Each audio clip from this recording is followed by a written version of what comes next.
Hey guys, it's Monster Guide, and today we're going to be going over how to optimize your stats once you've hit stat cap. Essentially, you can determine which stats you boost using grandparents, parents, and size during monster synthesis. I don't normally add a lot of fluff to my videos, but before I jump into it, I wanted to thank you guys for the support on the channel. I started it a month ago because there weren't that many compiled, easily accessible resources on the game at the time, and wanted to have an area where we could all sit down and figure out the systems and understand the systems so that people on every level could enjoy the game. The comments section has been incredibly helpful, and I want to thank you guys for that as well. You guys seem to have absolutely no problem helping each other in the comments, and I think that's awesome. You've also helped guide me in what type of videos to make and where knowledge is lacking regarding the game. I haven't posted anything in 2 weeks because I've been busy doing a streamathon on my Twitch channel. It has nothing to do with what we do here. It's not even called Monster Guide. I'm not going to plug it or anything because it's irrelevant to what this channel is.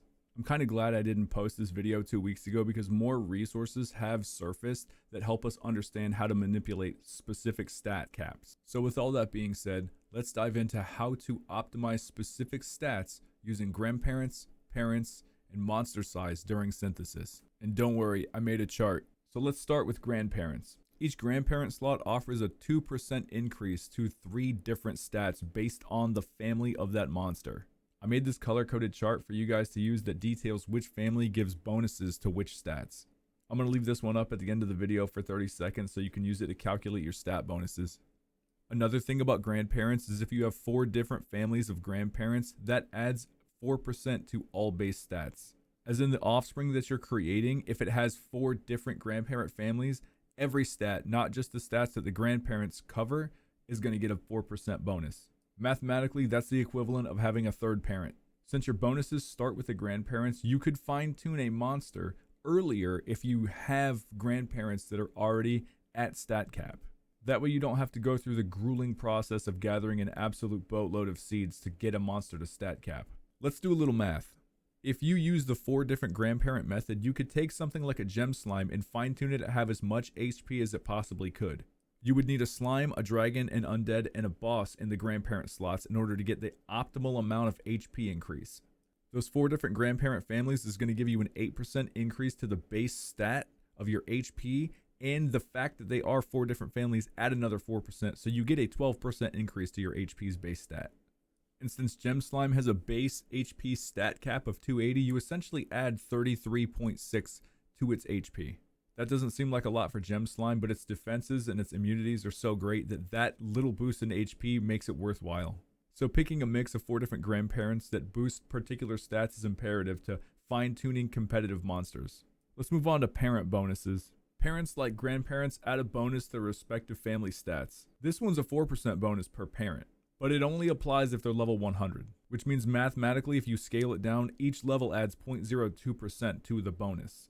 This is why getting your monsters to level 100 is so important. It helps you reach stat cap faster. So when you start with the grandparents, make sure they're level 100.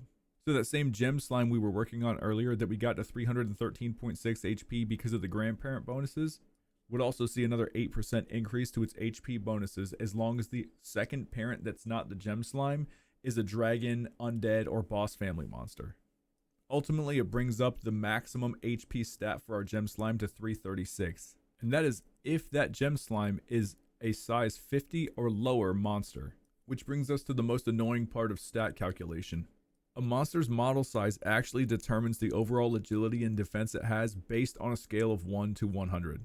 If you have a monster that is the smallest possible size in the game, it will lose 49 defense but gain 49 agility.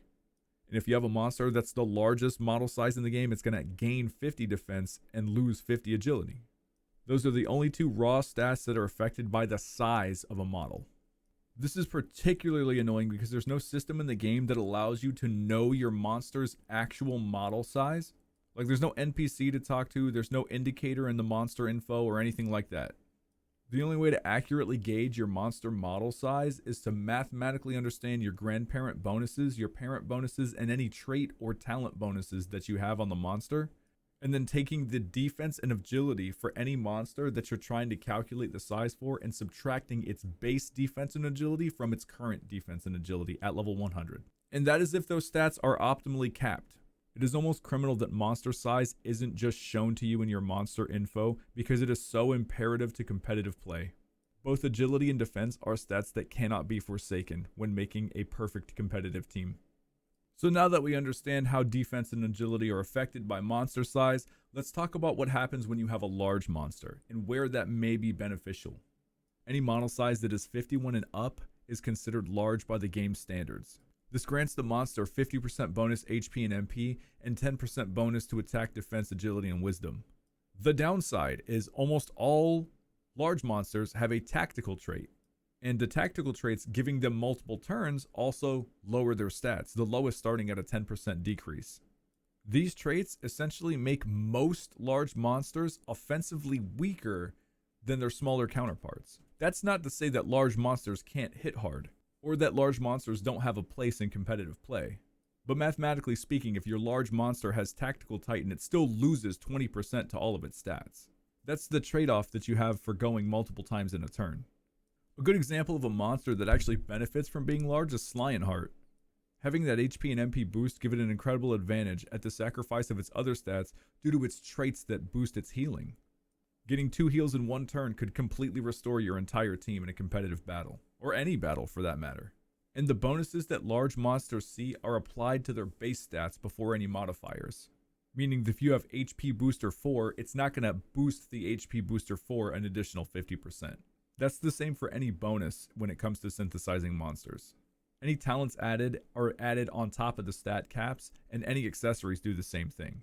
The only way to boost a stat cap other than using Grandparents and Parents synthesis is completely random to our knowledge so far. And that is synthesizing sparkling monsters. The sparkling effect only gives you 100 bonus stat cap to one particular stat, and it is random which one it picks.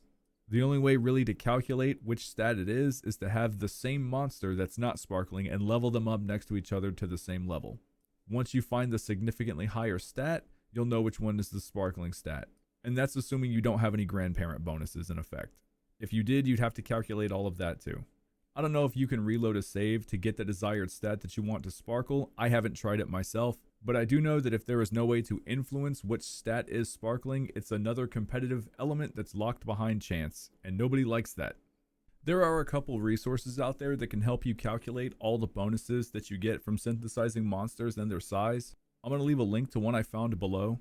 I'm also going to leave a link to Game 8 because they sort of explain a little bit regarding this, but they also have some pretty detailed information on individual monsters in this game. If I missed anything, feel free to let me know in the comments, and feel free to help each other out understanding all of these concepts. And be sure to let me know if you want any other system explained in the game. I'm going to work on compiling the entire Monsterpedia that we know now before any DLC or anything may come out in the future. That's just a little side project I've been working on for the channel. But yeah, that's about all I got for this video. Take care.